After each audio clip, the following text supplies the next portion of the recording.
And we are live for an after midnight midweek roundup where I was actually supposed to do this about 3 hours ago, but because of my exploits throughout the day, I overslept. You know what I'm saying? I took a nap and I overslept. It wasn't my plan, but if you guys know me by now, I don't like to leave things undone. You see what I'm saying?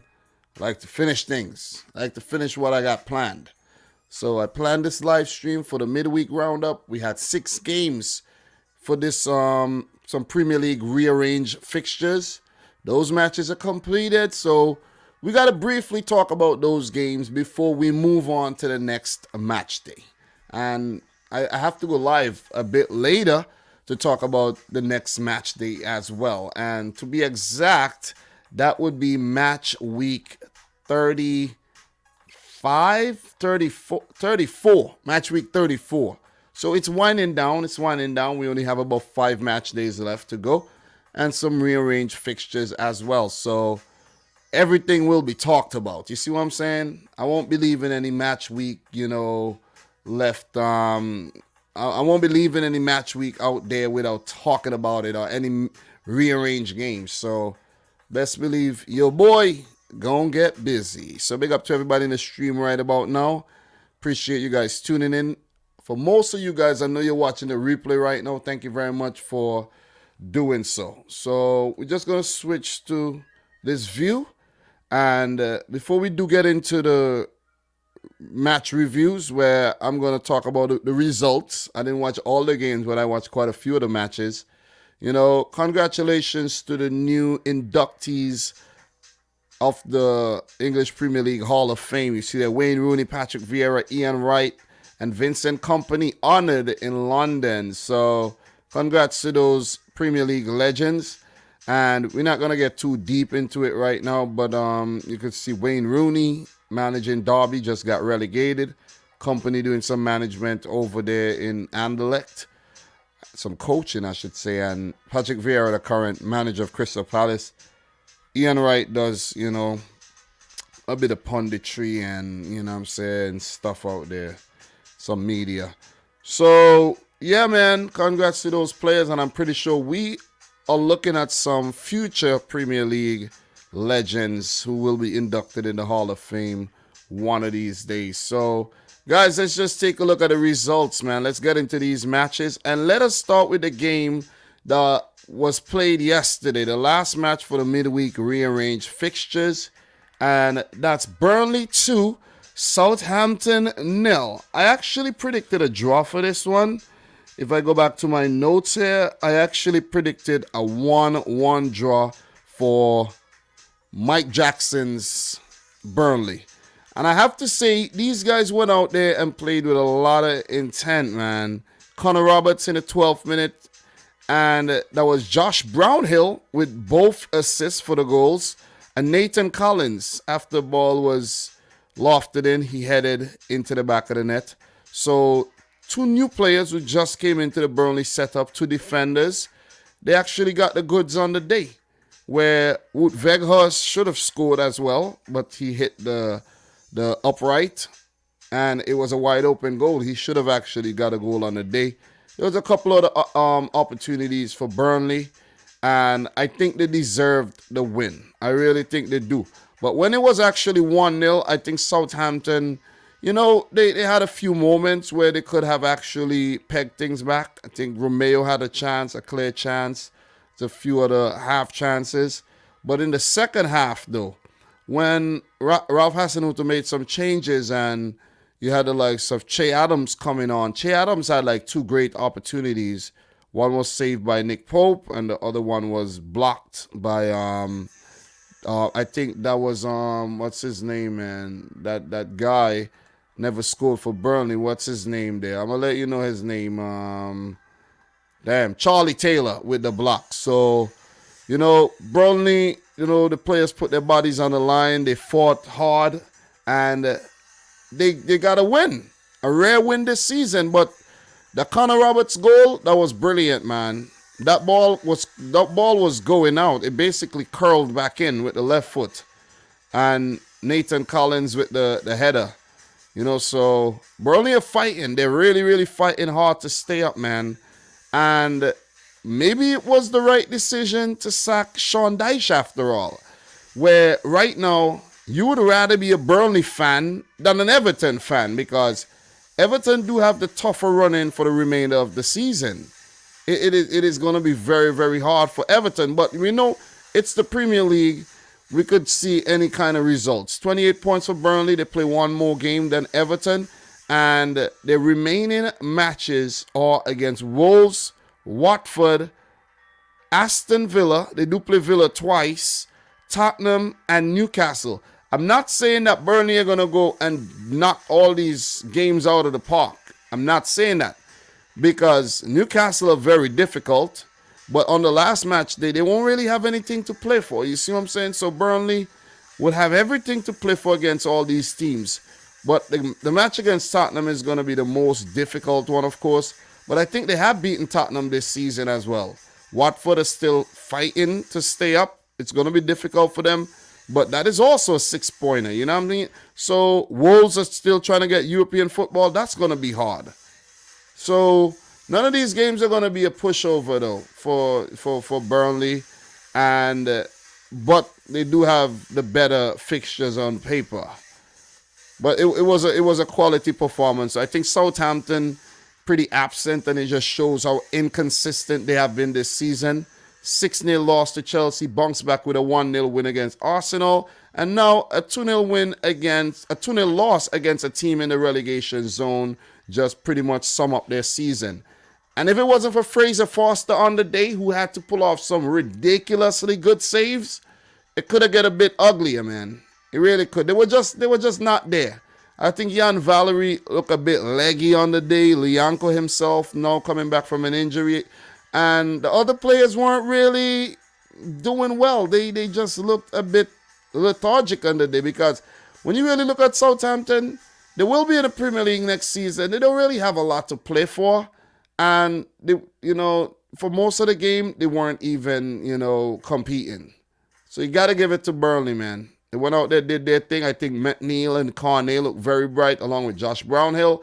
The entire team played some quality football. And let's see if Mike Jack is going to actually save him, man. You see what I mean? Let's see. And he's the interim manager, by the way, guys. So, big win here for Burnley over Southampton. Burnley go up to 28 points. Still in the relegation zone in 18th position. But still, they're only 1 point behind Everton with a game played more. As for Southampton, guys, they're 13th, 39 points. 3 losses in the last 5 games. They got to do a lot better. They're very inconsistent. Their next game will be a South Coast derby against Brighton. Then they do play against Palace and Brentford. They have some okay fixtures remaining. The big ones are the one against Liverpool and against Leicester. So Liverpool, man, be aware of this very inconsistent hit and miss Southampton team, because anything could happen when you come up against them. So with that being said, guys, we're going to keep it moving. Big up to everybody watching the stream right about now. Michael Olapido, Agunzi LFC, Lego Dude. Big up to y'all tuning in right now. It's late, so I know it won't be a big crowd right now. Maybe a little later on in the stream. But we are definitely going to keep it moving, though. Let us keep it moving.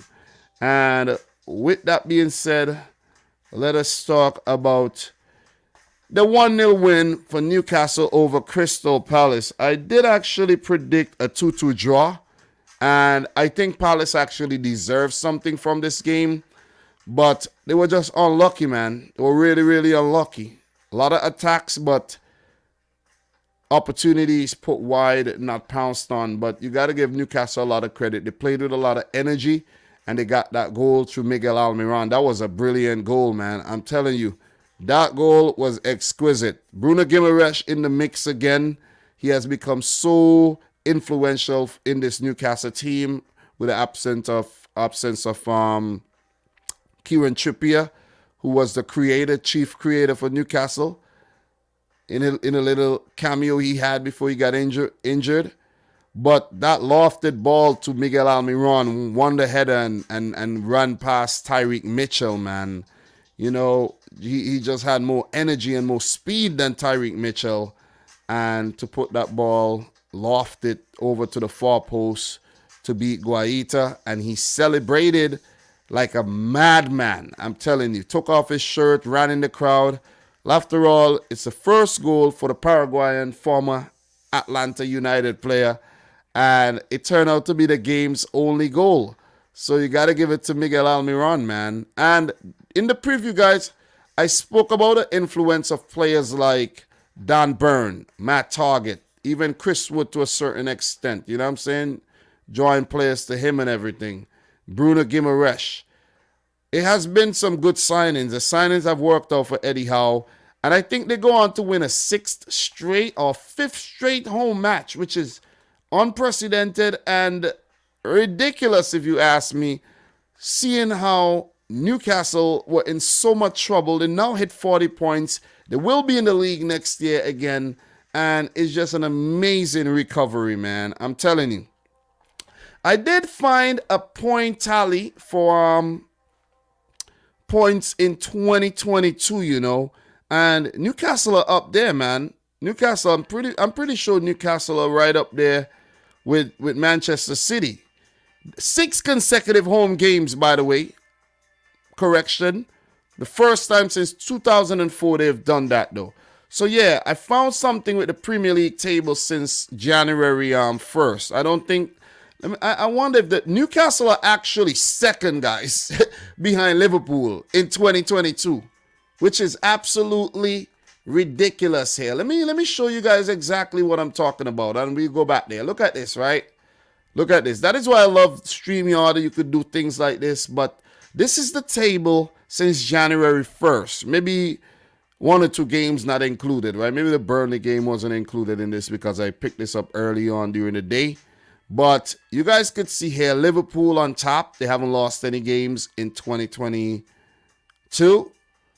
City a loss, the next best team in terms of losses. But in terms of points, Newcastle United are right behind Liverpool in 2022. What a recovery. 14 matches, basically, this is where this season was saved. I think before that, they had only 1 win, which is ridiculous, man, when you think about it. They're up to 11th right now with 10 wins and 10 draws, right? And in 2022 alone, guys, they have picked up 9 wins and only 2 draws.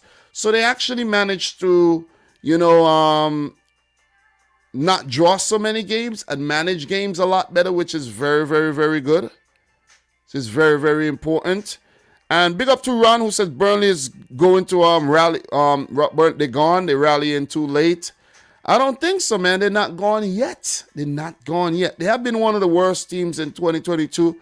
But look, they might be leaving it for late because if you check the thing there, they're above Everton. Everton, Watford, Norwich, the worst teams in 2022, while Burnley are just outside the 2022 relegation zone, right?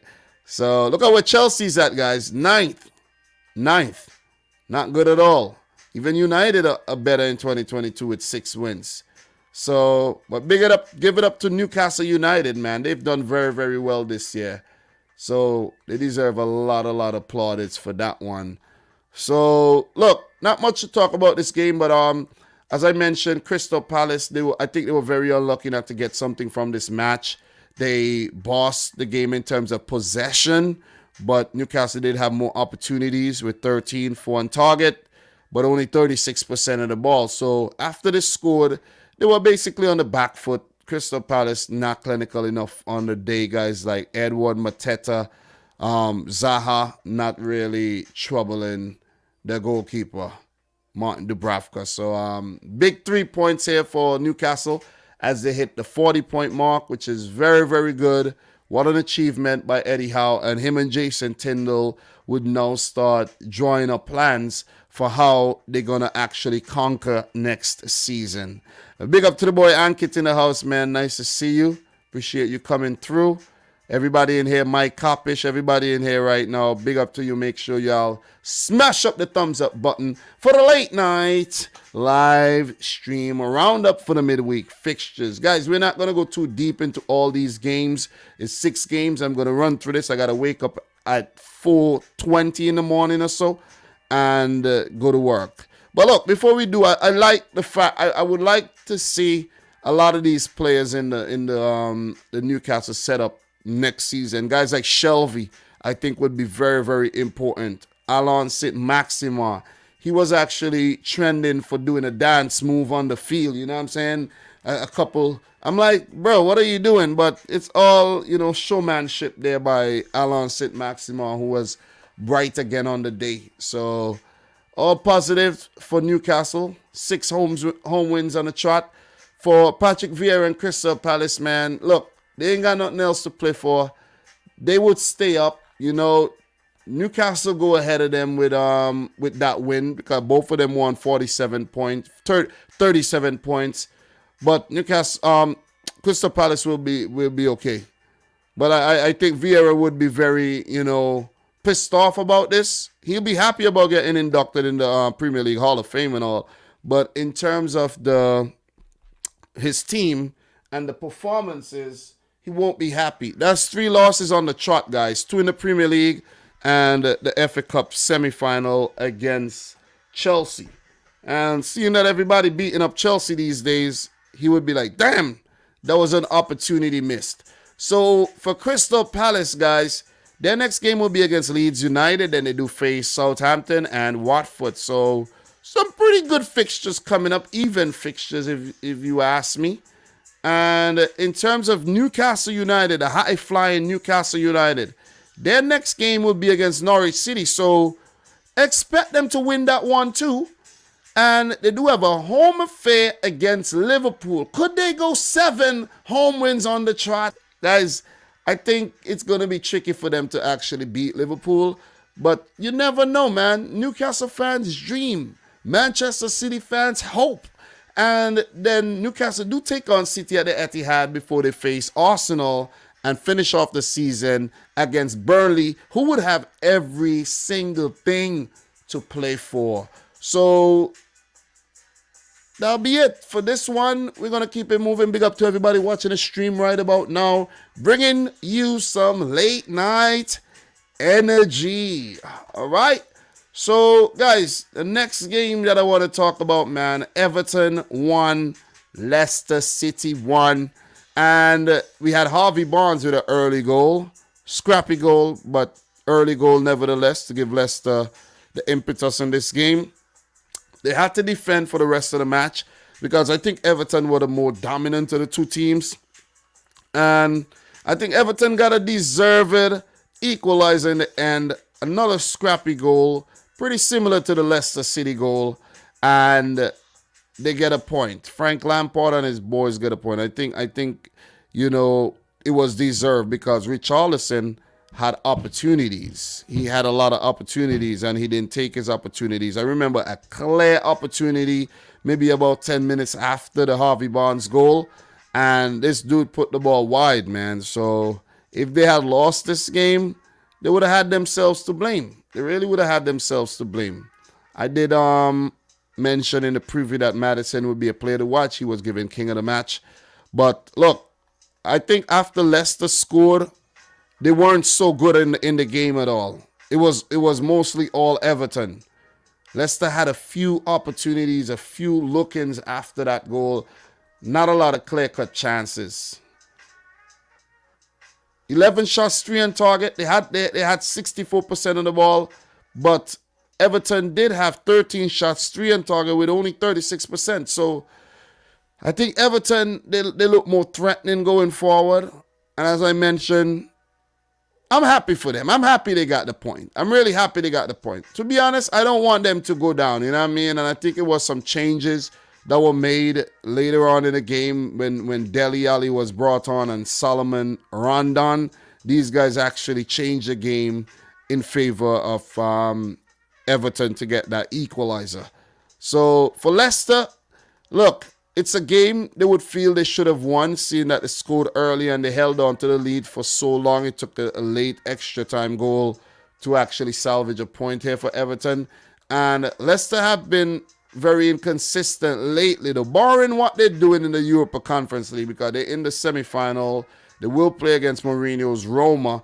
But in the Premier League, they have been rather so-so. 1-1 in this game, 2-1 loss against Newcastle. They did beat Palace, 2-1, pick up a draw against Man United, and they beat Brentford but lost to Arsenal. So it's been so-so, but nevertheless, it's still a stellar season for Leicester City. They're 41 points right now. They are in ninth, which is very acceptable. It's a top 10, position, and they would want to finish in the top 10 this season. They won't qualify for European competition with what's going on right now. But if they do win most of their remaining games, who knows? Sky's the limit, though. Sky's the limit. I think they've been missing Jamie Vardy, and they've been missing a lot of their defenders this season. But most players are back fit. And for Leicester and Brendan Rodgers, they would have to look towards next season and see how they could actually rebuild this team, refresh this team, and come again for yet another Premier League season. As for Everton, they're in a whole nother situation, man. They're in a pickle right now. Because with 29 points, they do have 7 matches to go. But these 7 games could prove to be very, very difficult. And it starts with their next game. And that's coming up against Liverpool. You see what I'm saying? Everton do have more quality than Burnley, in my opinion. But it's the matches they got. They do have to play Liverpool and Chelsea next. If they could manage to exploit Chelsea's inconsistency and their frailties right now, that'll be awesome. Lampard up against his old team, that'll be really, really big if he managed to pick up 3 points. That'll put them up to 32 points, and they would start to sniff safety. You see what I mean? And then they play Leicester again on the road. They would need to get something again against Leicester. You could see a situation where in the next 3 games they get 1 point. You see what I mean? Or, who knows? They might get 7. You never know. Or 9. But 9 is very unlikely. But I'm just saying, it's possible. The games that they do have to win, though, the games against Watford, if they want to survive, in my opinion, it's imperative that they beat Watford, Brentford, and Crystal Palace. And that's not going to be easy either. You see what I'm saying? So that's a lot of points still up for grabs there for Everton. That's 21 points. So you're telling me, right, you basically need 11 out of 21 points to survive Everton. Are you going to do it? You see what I'm saying? That's a lot of points still available for survival. All you need is 11 to get to 40, right? Are you going to do it? It's difficult, man. It's going to be very, very difficult. But I can't call it right now, man. I would love to call it, but it's a bit too close. It's Burnley versus Everton in the relegation battle right now. I think Watford and Norwich are really out of it right now. And we got to keep our eyes on Burnley versus Everton. This is going to be good. This is going to be really, really good. So, big up to Mr. Stifler in the house, man. Nice to see you. Droopy in the house. Almighty Blues FC. Big up to you. Yeah, man. Sid Maxima was something else. Ron said, as much as I would love Everton relegated, they're going to scrape through. But if you Liverpool fans, you want Everton to get relegated, you won't have a Merseyside derby. You need a Merseyside derby, you know what I mean? So, Ankit is saying Everton are still favourites for relegation, in my opinion, considering the fixtures for Lampard. Thanks for reminding about Chelsea's home form in 2022, but admittedly, poor true that. Yep. So, who else we got in here, man? I've given a shout out. Guys, make sure you smash up the thumbs up button. We'll definitely appreciate that, man. But it's going to be a tricky one for the remainder of the season in terms of Everton. If you look at their lineup, man, they got a lot of their big players back in terms of Yerry Mina. Vitaly Mikolenko has slotted in at left back really nicely. And you have the likes of Allen and Delph back in the team. Richarlison, he was pretty much present in the match. Anthony Gordon playing well. But Dominic Calvert-Lewin had another injury setback, so that's a concern. Danny Van de Beek would have his mind on returning to United under Ten Hag, where he will definitely be getting more opportunities. But I think Lampard needs to involve Dele Alli a bit more, though. I want to see Dele Alli and players like Andre Gomes involved a lot more, because these are some quality players, you know what I'm saying? They got quality. I'm not saying they're the best, but they got some quality. And for Everton to stay in the league, because over the years they have spent a lot of money, and it would be a goddamn shame if they get relegated. So, guys, we're going to keep it moving, man. Chelsea 2, Arsenal 4. What the hell am I seeing here? Listen, I didn't watch the game live because obviously the Man City game was actually playing, and I couldn't believe this. I started watching the match, saw the Nketiah goal, and then I'm like, oh, I got to switch over. But it was a back and forth affair, and when I saw the scoreline, I couldn't believe it, man. I couldn't believe Arsenal had pulled it off. I'm telling you, everybody had Chelsea winning this game. Pretty much everybody had Chelsea winning this game. I had Chelsea winning this game. Mike had Chelsea winning this game. I'm pretty sure Ankit had Chelsea winning this game. I had a 3-1 win for Chelsea. It ended in a 4-2 win for Arsenal. It was a poor performance by Chelsea. Very, very poor, man. Very poor. And this was the first game where the sanctions in terms of the stadium were put in place, where only season ticket holders could attend. 28,000. Arsenal had about $3,000 in the house. And it wasn't at full capacity, obviously, because they can't sell tickets. And Chelsea are just in shambles right now. Shambles. Because some of the losses that they've been picking up is just embarrassing, though. And there's a stat out there right now on Thomas Tuchel where, let me see. The 3 times that Chelsea have conceded 3+ goals at home in the Premier League under Thomas Tuchel have all come in April, versus West Brom in 2021, versus Brentford and Arsenal this month. April showers. You know what I mean? So that's an up to stat for you guys, by the way. Big up to Joe.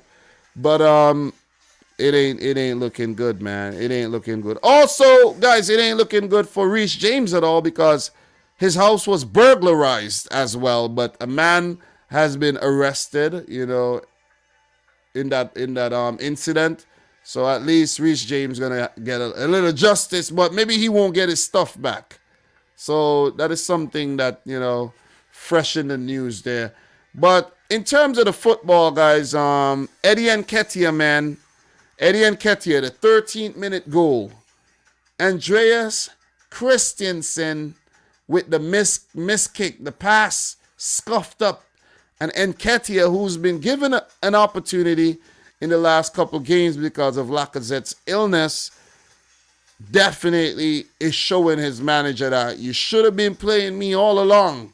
I don't know if Eddie Nketiah is going to sign a new contract and stay at Arsenal, but I think for Arsenal, they might have the player that they do need. You see what I'm saying? Without having to spend any kind of big money, he might be the player that they need. You see what I'm saying? Maybe they should let Lacazette go. Don't renew Lacazette's contract. If there's anybody you're going to give a new contract to, it's Eddie Nketiah. I think they have been giving him a new contract, but he's not signing it. But I think he should sign it, and, Arsenal should have him as the number 1 striker, or have him share the role with another player that, they're going to bring in. You see what I mean? Maybe Arsenal should go in for Darwin Nunez, you know what I mean? But Eddie Nketiah with, a very fortunate goal, it was very generous of Chelsea. It was a gift, and Arsenal 1-0 up.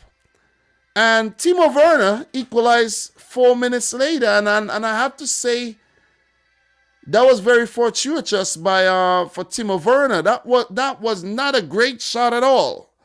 That was not a great shot. When you think about the Phil Foden deflected goal, that was actually a better shot than the Timo Werner shot. That was a tame shot, deflected twice, I think, and beat Ramsdale. And Timo Werner celebrated like he had just scored a worldie. But, credit to him. He's been in good form, and you need some of those going in, you know what I mean? So, Emil Smith-Rowe, 27th minute. Oh, man, that was an exquisite goal, man. The build-up for that goal was out of this world, and Odegaard with the assist, Smith-Rowe, side-footed pass. Edward Mendy, who had no chance of stopping that, though. I think Chelsea's defense was sliced and diced apart in that play. But look, when you talk about their defense, you scroll down. Look at who Tuchel put out there. When you have a backline of Malang Sarr, Andreas Christensen, and Reece James, what the hell do you expect to happen? You see what I'm saying? Rudiger not really up to speed, didn't start, and Thiago Silva was on the bench. So Tuchel trying to manage his players' time and everything. Ain't work out on the day at all, man. Ain't work out on the day. And in terms of that next goal, that was Cesar Azpilicueta to make it 2-2. Mason Mount with the brilliant ball, and Azpilicueta with that cheeky goal running in at the near post there. To I think he got ahead of, who was the Arsenal defender in that play? Nuno Tavares.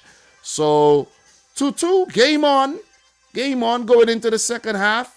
But then Nketiah scored in the 57th minute, another gift. Because I'm telling Kante and Malang Sarr mixed up there. A comedy of errors. And Nketiah poked it in, 3-2. And then the penalty, man. The penalty, that was not a penalty. That was definitely not a penalty. Azpilicueta and Saka actually holding on to Azpilicueta, and Azpilicueta, and Saka then going down. And VAR didn't even deem that, and no penalty. It also is pretty weird for me. And Saka buried that in the back of the net. I think Smith-Rowe and Saka have now become the first players under 21 to actually score 10 goals for Arsenal, a stat like that. So you got to give it up to the young gunners, man. It was a very good performance by them. And there is a stat right now that says in all club competition appearances from under 21s upwards, Emil Smith-Rowe has scored 14 goals with his left foot and 14 with his right. So that's a little stat for you there. And to actually elaborate on what I was talking about earlier in terms of the striking position at Arsenal, there's been a rumor that Arsenal are planning to buy 2 strikers, a number 10 and a left back this summer. Arsenal will also have a focus on homegrown players in their recruitment. And that comes with players like Eddie Nketiah and some of the other youngsters, like maybe a Charlie Patino or one of them guys. So, yeah, the Gunners stopping the bleeding. They were on course to lose 4 on the bounce. And it didn't happen. Even though it looked as if it was definitely going to happen, for some way, somehow, they avoided it, man. And it's thanks to Chelsea. It's thanks to Chelsea because Arsenal was never winning this derby, and they ended up doing so. So you got to give it to them. And Arsenal's lineup wasn't, well balanced in my opinion, because you see Ben White, no right back started.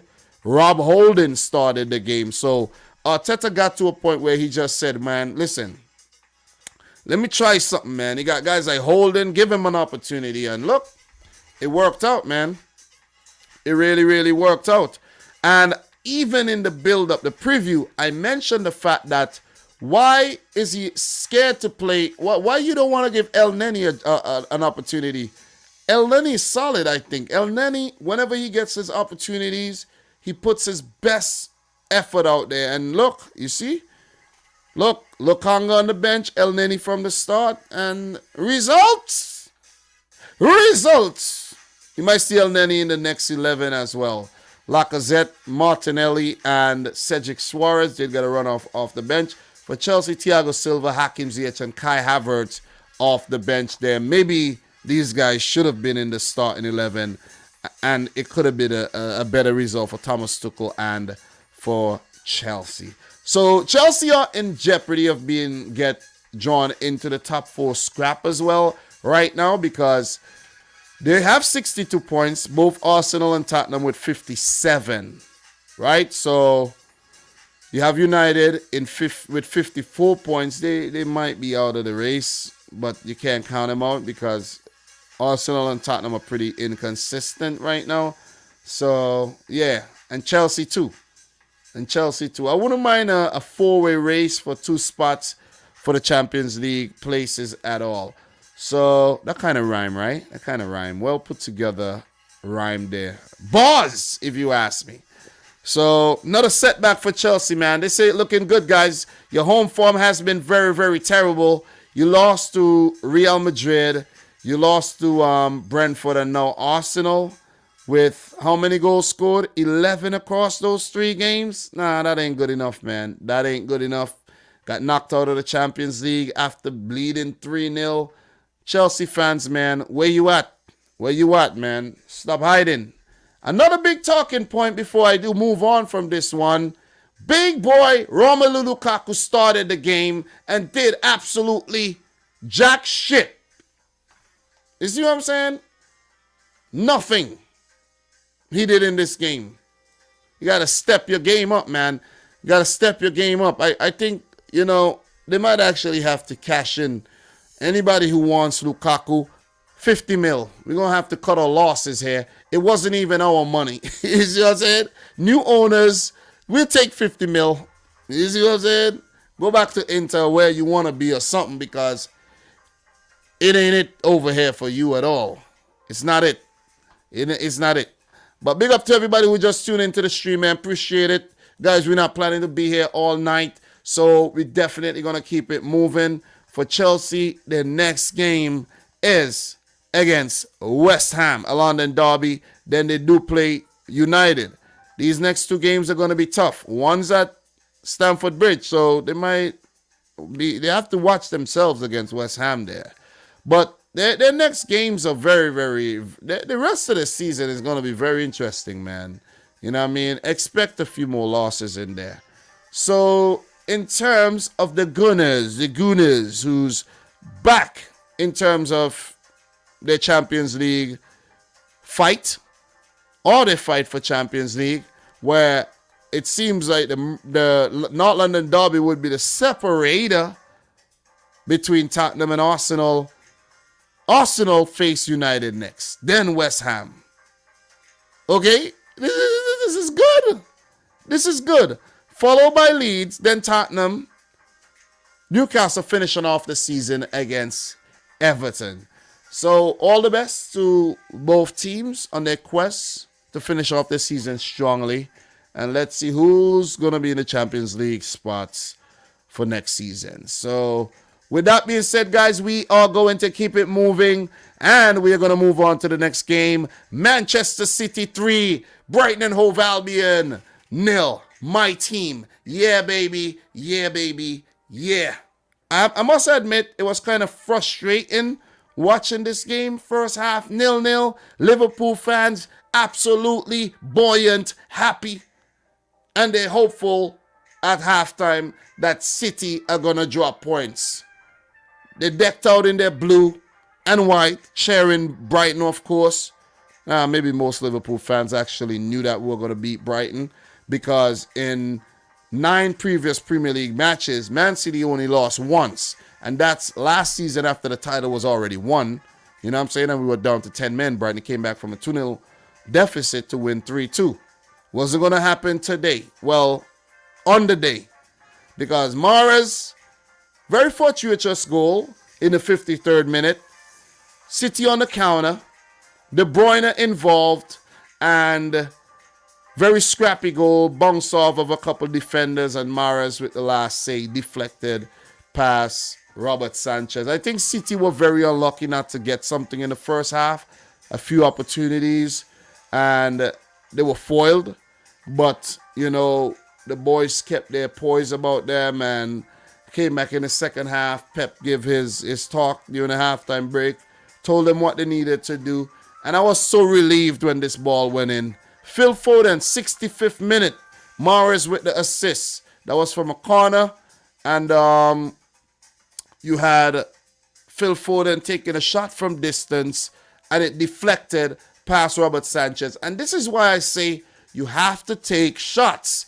Take shots, take shots, take shots, because they will deflect and go past the goalkeeper, or it may hit an outstretched hand, or it may go out for a corner. You put the corner in, you get a goal. You see, I don't like this thing of walking the ball in the back of the net all the time. We got to take shots, man. Take a couple shots. You never know what will happen. You see what I mean? So, second goal there, pretty much, guaranteed the 3 points, because Brighton weren't really offering anything going forward whatsoever, man. If you go back and you watch a highlight reel, there's not really much from Brighton that you could say, damn, whoa, that was close. Ooh, man, ooh. There wasn't anything like that. They were very tame on the day. They only had 2 shots at goal, 1 on target. Edison didn't have anything to do but be an extra outfield player. They had 34% of the ball. It was domination by Manchester City. And a third goal by Bernardo Silva crushed Brighton, where Graham Potter even came out and admitted City were the better team on the day, and it was very difficult. But you got to give Brighton a credit in the first half for being compact and keeping the game at 0-0. But how long do you think that was going to last for when Manchester City turn up the heat and start turning the screw? Not for very long. Kevin De Bruyne, it was a masterclass on the day for him, man. And when you think back about the game against Liverpool, where I said if we don't have De Bruyne, we're not winning that game. I'm not saying that we absolutely need him to win every game, but when it matters, when the going gets tough, this is the player that unlocks defenses. And he had another great day. That assist for Bernardo Silva, it may look like he didn't mean it, but that was cheeky, man. That was very, very cheeky. But the player that I have to credit for this goal the most, it has to be Zinchenko. The pressing was unbelievable. Robert Sanchez with the pass, and Zinchenko spotting the opportunity, won the ball ahead of the Brighton player, and the rest is history, as they say. Sanchez, I think, very sloppy on the day. He gave away the ball earlier in the game to Mars, I think, who wasn't able to pounce on the opportunities. So, yeah, pretty poor display by Robert Sanchez. And I think Brighton were a bit out of their depth on the day. And was another dominant performance by Manchester City. I didn't expect another result in this game, but it could have ended in a draw. It looked like they could have squeezed out a draw somehow. Going forward, they weren't threatening at all. They really weren't. But they were compact and they were frustrating the hell out of us. So, big up to Kevin Morris here, who said Reece James to Man City would be a great transfer. Bro, tell me why maybe a week ago I had a dream that I was watching City and Reece James was in the team. I kid you not. I could see a transfer like that happening in the future. I could see that happening. I could dead ass see that happening, man. I could see that happening. And talking about Man City and transfers, the Erling Haaland links have been very, very strong this week. And it seems like that could actually be a possibility next season. Fernandinho will believe in a midfielder will be coming in. And I think the midfielder that we could be getting, who knows, it could be Yuri Tillemans, you know what I'm saying? I think that's one could happen. And another midfielder I think Man City could actually go in for is maybe like a Houssem Aouar. You need somebody who with defensive capabilities, you know what I'm saying? But I won't be surprised if City go in for an attacking midfielder or box-to-box type midfielder, because in terms of the defensive midfield role, you have Rodri there, but also you have John Stones who could also play there. You have Ake who could play there if you need him. And lately I've been seeing Bernardo Silva dropping deep as well. So, and Kevin De Bruyne could also drop deep and play a deep line creative type position. So it would be interesting to see Man City's recruitment this summer. They've been also linked with AC Milan left winger, young Portuguese man Rafael Leao. Gabriel Jesus, I've been seeing rumored to leave the club as well. So, you know, we have Julian Alvarez coming in. There's a young Brazilian by the name of Keiki who might be part of the squad next season. Cole Palmer. So we're gonna be all right, man. We definitely gonna be all right next season to compete for this league title.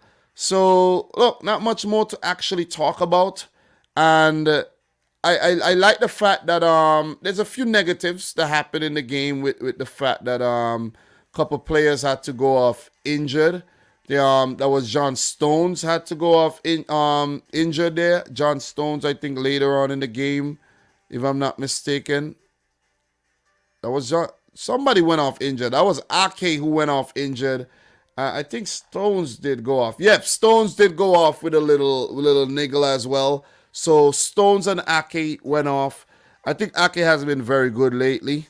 And unfortunate for him that he had to go off. But look, Zinchenko came in, did the business. Ruben Diaz, man.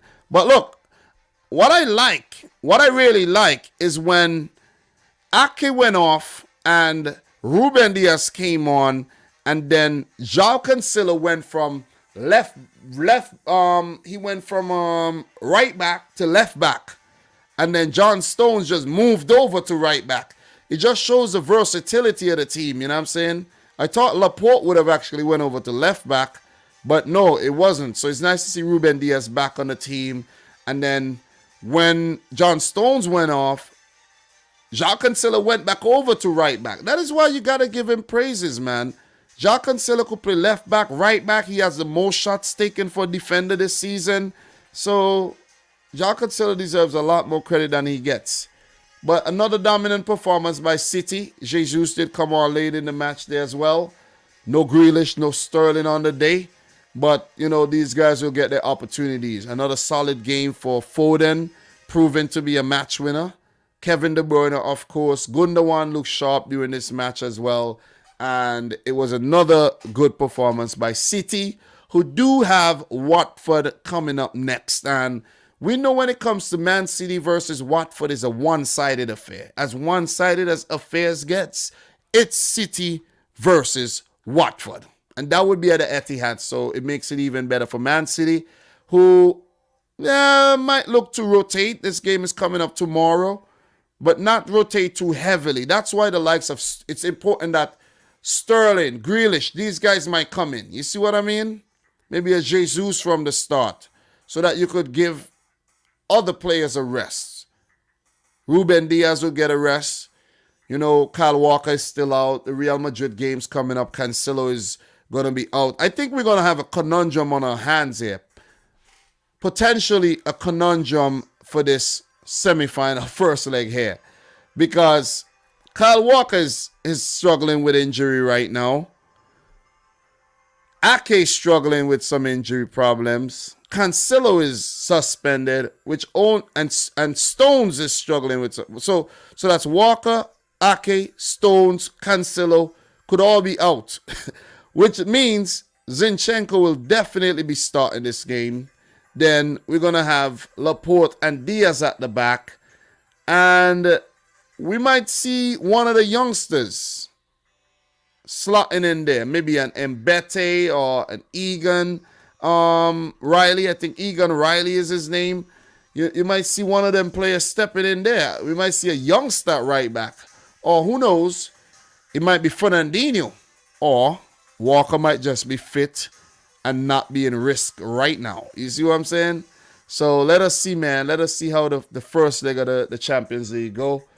It's imperative that we win that game and we get to the final. But I won't be talking about the Champions League too much right now. We're going to leave that for next week. So in terms of Brighton, who have gotten to 40 points, they're going to be in the league next season. It's a South Coast derby for them in the next game against Southampton. But both teams don't really have much more to play for. You know what I mean? They just finish off the season, play spoil sport to some teams, you know, and whatnot. Then they do have Wolves, then Man United, Leeds, finish off the season against West Ham. So big up to everybody in the stream right now. Make sure y'all smash up the thumbs up button. Do appreciate everybody in here. Big up to the boy Dupe who said, damn, I really hope that would happen. Would be a perfect Walker replacement. Yeah, we need to replace Walker soon, who's getting up there in age and his fitness levels are not there anymore. And Wade Nelson, City dominated that game from start to finish indeed. Chelsea was shocked, wasn't prepared for Arsenal aggression. The young players turned up. Lego dude, if Man United somehow beat Chelsea, that will literally be Chelsea giving off a free get out of jail for top 4 chances. You're absolutely right, man. And Ron is saying, boy, it's so hard to predict the 4th spot. All the teams trying to lose and Chelsea out there flirting with them. Yep, Stones went off because of a precaution. Yeah, let's hope so. Let's hope so. Because we're looking real light, man. We're looking real light. If you look at the reserves there, you know, none of those fullbacks that I talked about was involved. But Fernandinho, who knows, might even slot in at right back. You never know. So, guys, we're going to move into the final game today. And that's a game I already reviewed, though. And that's Liverpool 4, Manchester United 0. Already reviewed that match, so we're going to be talking about it briefly and how it affects the Premier League title race as well. Luis Diaz in the 5th minute. Exquisite goal. All the goals were really, really good. And just the passing, you know, the build-up play, the way to cut apart Man United's defense in this move was exquisite. Salah with the assist there for Diaz. Colombian opened the scoring. And then Salah in the 22nd minute. Sadio Mane with the assist. That was so sublime, man. That was Mane like, no-look pass, hooking the ball around the defense. And Man United's defense non-existent on the day. Sadio Mane in the 68th minute. Diaz with the square. Basically faking United's defense, allowing them to run up, stop, pass the ball, and Mane did the rest. Mane has been in good goal-scoring form, though. And then Salah to finish off proceedings, set up by Diego Jota. And that was a very good goal, though. Very good goals. Very good goals by Liverpool. That was a chip.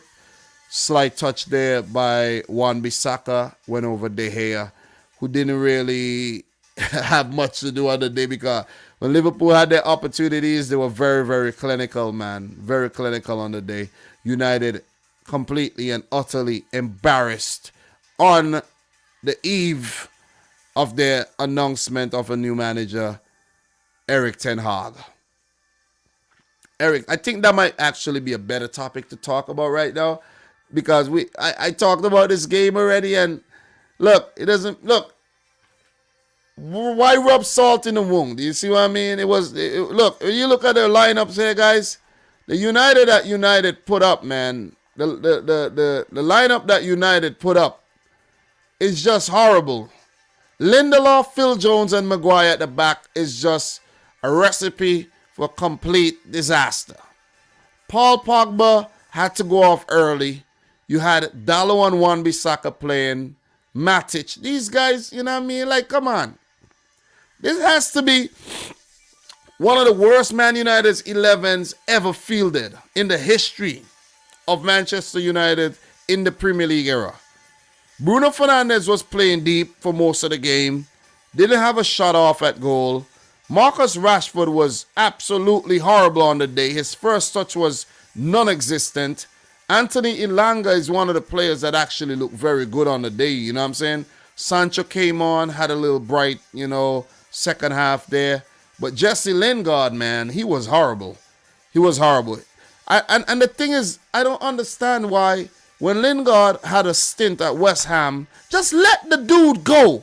You see what I'm saying? And that's been the problem for United. They just don't want to let go of players. Let them go, man. Let the players go. There's a lot of players who you just need to let go. And Lingard was one of them. The man was thriving at West Ham. Look at what he did.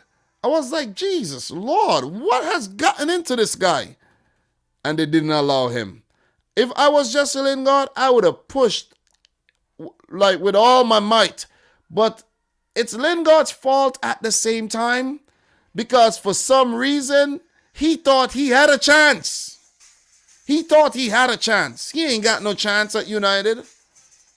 And there's been talks that Ten Hag would, well, I think Ragnick himself, who would move up to a role, administrative role, said that 10 to 12 players will be leaving the club. Could we identify some of these players? Look, man, Jesse Lingard, he gotta go. Juan Mata is gonna go.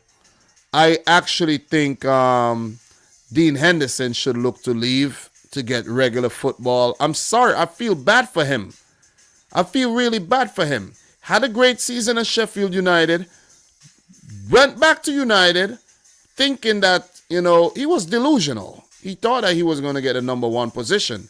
They did give it to him, though.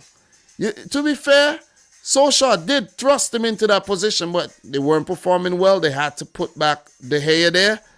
And the rest, as it says, history. He hasn't really featured much since. He got to go. That's 3. That's 3. Matic, 4. He's leaving, I think, for sure. Pogba got to go. But I don't think he's going to go. You see what I'm saying? So I'm not even going to add Pogba. Phil Jones, 5. He got to go. He got to go. I think Eric Bailly might actually leave. So that's 6. I think they should get rid of guys like Luke Shaw as well. Seriously. Come on. It's a waste of time. Need some, you know what I mean? Man United needs a complete revamp. As I mentioned 100 million times, they need to put in one of these and then you take out the good ones and you leave everybody else there. Big up to the boy Royston Whitehurst coming in from Scotland. Appreciate you coming through though. But yeah, man, the appointment was made. Erik ten Hag. I'm not going to make a big deal out of it. Seriously. I'm really, really not. I talked about it already, and it said that Ten Hag has a reported transfer budget of $200 million. 12 players expected to leave, and key targets include Harry Kane, Declan Rice, Darwin Núñez, and Ruben Neves. So good luck getting those players, man. There's also been links with Jurrien Timber and maybe Anthony from Ajax, where Ten Hag may look to bring in a few of his own players. And Erik ten Hag has signed a 3-year contract to 2025 with an option for an extra year. So, look, I wish Man United nothing but failure. And let's see what happens next season. Look, before we do move on, though, I did forget to mention Pep Guardiola has now won 250 games as manager of Manchester City as well. And I think Mo Salah has hit 30 goals this season. So, kudos, man. Kudos. And I think Mo Salah has gotten into the top 20 of all-time Premier League goal scoring as well. So, congrats. Congrats to Pep. Congrats to Mo Salah and all the mix-up that been, Cristiano Ronaldo, shout-outs to him. Condolences to him and his family, the death of his young kid as well. And he did go out to show respect to the Liverpool fans that actually, got the moment of silence there, the applause for in the 7th minute. And there's been a lot of issues with the United and the offensive chants at Anfield over the whole Hillsborough thing. So there's been a lot of, off the field things that's been going on that I'm not going to get too deep into as well. And another thing, guys, another thing to mention, City have mathematically qualified for the Champions League for next season. All right? And Pep said, what an honor. Mathematically, we are in the Champions League next season. Look how many good teams there are. If you ask what is the main target for all CEOs, it is to qualify for the Champions League, and we have done it again. Congratulations to Manchester City And Liverpool, pretty sure they will be mathematically qualified for the Champions League very soon. But you know who's not mathematically there yet? And you know who might not be in the Champions League next season? Manchester United.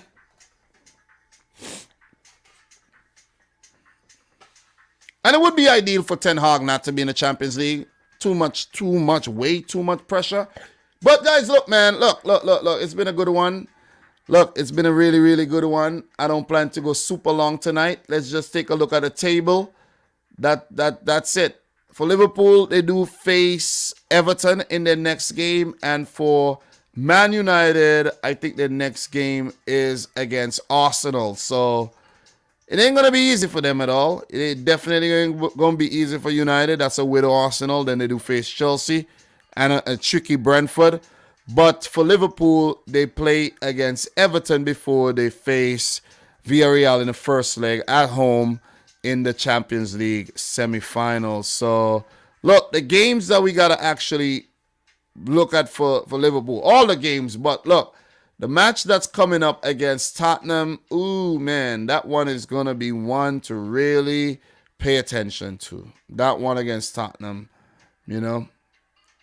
If Liverpool are to drop any points, it could be in that game or the Everton game. But Liverpool and Man City are not really looking like they're going to drop points unless they're playing each other this season, like lately. City more than, Liverpool to drop points, but lately. But as Liverpool have been better in 2022, like I showed that stat earlier, Liverpool have been the best team in 2022, while City have been maybe like the fourth best. So, yeah, man. Yeah. And once again, guys, Premier League inductees, Sergio Aguero, Didier Drogba, Vincent Kompany, Peter Schmeichel, Paul Scholes, and Ian Wright. I did mention some of them earlier, but not all of them. So, yeah, it's been a good one tonight, guys. Been a very good one. I wanted to share the Premier League table, though. Let me just share the table so we got a visual of the table before we leave. City on top with 77 points. Liverpool are second with 76, same amount of games played. Chelsea are third with 62. Damn. Look at that gap, though. Look at that gap. Jeez. Don't know why my nose is running, though. But yeah, look at that gap. 62 points, 31 games played. Tottenham with 57 points. City have 20 points over Tottenham, who are top four. This is crazy in Arsenal. The gap is ridiculous. What Liverpool and City are doing is absolutely ridiculous, man. Look at where Man United are. And look. Ralph Rangnick came out and said that their rebuild, Liverpool's rebuild, is 6 years ahead of Man United's rebuild. It should have started a while back, and it's going to start now. West Ham are right behind United. It'll be crazy. I actually want West Ham to qualify for the Europa League and for United to go into the Conference League. I swear I would love that to happen. Cristiano Ronaldo is another player I didn't mention in terms of the Ten Hag rebuild. Is he going to be there? Let us see. Leicester, Wolves, Brighton rounds off the top 10 with Newcastle 11th, Brentford 12th, Southampton 13th, 14 Crystal Palace. All these teams should be safe. Aston Villa should be back in the league next season. A team that we cannot really mark as safe yet is Leeds. Because hear this, guys.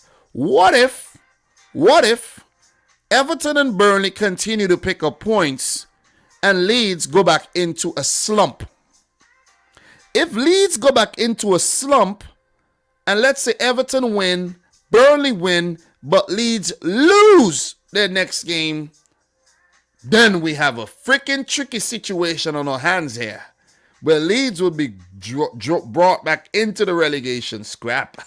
They've been good lately under Jesse Marsh, but it's a possibility. It is a possibility. Watford and Norwich, I think, are pretty much doomed. with a maximum of 18 points remaining, which means that Watford could get a maximum of 40 points, where maybe 35 could mark you safe. But Norwich, they're done. It is over, man. It is over.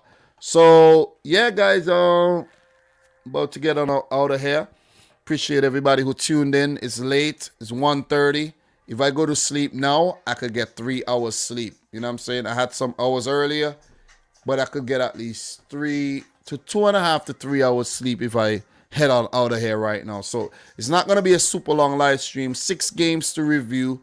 And, you know, short and sweet tonight. Short and sweet. Short and sweet. You know what I mean? And if you're watching the replay, thank you very much for tuning in. Big week for City, big week for Liverpool, big week for Arsenal, and all the teams that picked up victories as well. You think Burnley, you think Newcastle United. Poor week for Man United, but the fans would be happy with the appointment of Erik ten Hag. Guys, there's a lot of things we could have went into, but I'm going to save it for later because I'll be live later to do the preview for match week 34, and that one's coming up about 8:45 tonight or so. And I have a lot of preparation to do for that today. So it's just keeping things consistent, keeping the ball rolling, and, you know, just doing what I promised. Promised to do a preview, review for every match week and even the midweek rearranged fixtures. And here I am. It's been tough. It's been tough. But, you know, who said that it's going to be easy, man? But appreciate everybody who have subscribed to the channel and stayed loyal. Guys, make sure you smash up the thumbs up button. I don't even know how many likes the video got so far. Let me just check really quick to see if you guys did a great job in terms of liking the thing. Let me see. Did you guys like the video? Did you like 34 likes? Not bad, not bad. Not bad at all. Guys, if you haven't yet liked it, make sure you do so. Because there's almost 50 people in here and you guys, you know, we reached 34 likes. That ain't good at all. That ain't good. Like up the video if you haven't yet done so. Subscribe if you're new. And from your boy Dom, until later, peace out. Rich. Squad. Peace.